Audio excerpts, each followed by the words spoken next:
नमस्कार दोस्तों, स्वागत है आपका मेरे YouTube चैनल दिल से स्टोरी कैफ़े में, जो दिल से कही जाती है और सीधा दिल तक पहुंचती है।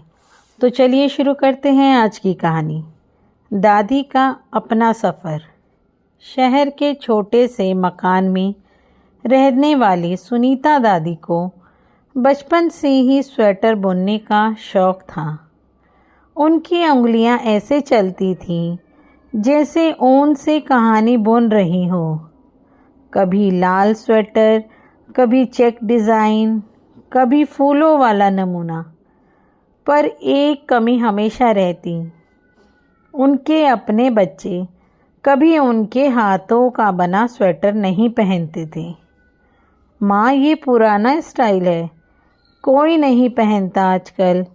मार्केट में नए स्वेटर मिलते हैं ना। दादी का दिल थोड़ा सा टूट जाता। उनके स्वेटर अलमारी में ऐसे पड़े रहते जैसे किसी ने उन्हें अपनाया ही ना हो। अब दादी ने स्वेटर बुनना कम कर दिया था। समय बीतता गया, बच्चे बड़े हुए, अपनी ज़िंदगी में व्यस्त हो गए और दादी धीरे धीरे अपनी जिम्मेदारियों से फ्री होने लगी।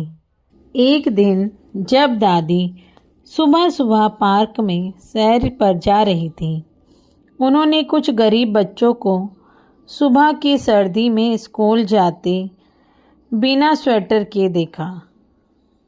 उन्होंने घर आकर अपनी अलमारी खोली। दादी को अपने पुराने अधूरे स्वेटर दिखाई दिए। सफ़ेद ऊन, नीले धागे, अधूरे पड़े डिज़ाइन। उन्होंने ऊन उठाया और उन बच्चों को याद किया जिन्हें दादी ने सुबह देखा था। उन्होंने खुद से कहा, अगर मेरे अपने बच्चे स्वेटर नहीं पहनते तो क्या हुआ। मैं उन लोगों के लिए बुनूंगी जिन्हें सच में ज़रूरत है। दादी ने अपने घर की छत पर बैठकर बुनाई शुरू कर दी। धीरे धीरे 1, फिर 2, फिर 10 स्वेटर तैयार हो गए। दादी फिर सुबह की सैर पर निकली, उन बनाए हुए स्वेटरों को लेकर। बच्चों की टोली को देखकर दादी ने उनके हाथ में अपने बनाए हुए स्वेटर रख दिए। बच्चे खुश हो गए। बच्चों की मुस्कान देख दादी उस रात पहली बार दिल से खुश हुई। किसी ने उनका स्वेटर पहना ही नहीं, बल्कि अपने सीने से लगाकर कहा, दादी तुम सबसे अच्छी हो। धीरे धीरे लोगों को दादी के काम का पता चला। कुछ लोग ऊन दान करने लगे, कुछ लोग पैकेजिंग में मदद करने लगे, कोई ज़रूरतमंद परिवारों की लिस्ट बना देता। दादी का छोटा सा काम धीरे धीरे एक मिशन बन गया। सर्दियों से बचाओ अभियान बाय सुनीता दादी।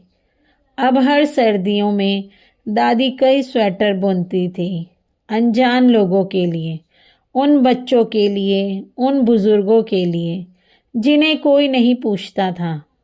कभी कभी हमारे अपने हमारी कीमत नहीं समझते, लेकिन इसका मतलब यह नहीं कि हम बेकार हैं। अगर एक दरवाज़ा बंद होता है तो ज़िंदगी हमें दूसरा बड़ा दरवाज़ा खोल कर देती है। दादी की तरह अपने टैलेंट से दुनिया को दिखा दो, किसी के काम आओ, यही असली जीत है। अगर आपको ये कहानी अच्छी लगी हो तो लाइक, शेयर और सब्सक्राइब। तब तक के लिए बाय बाय।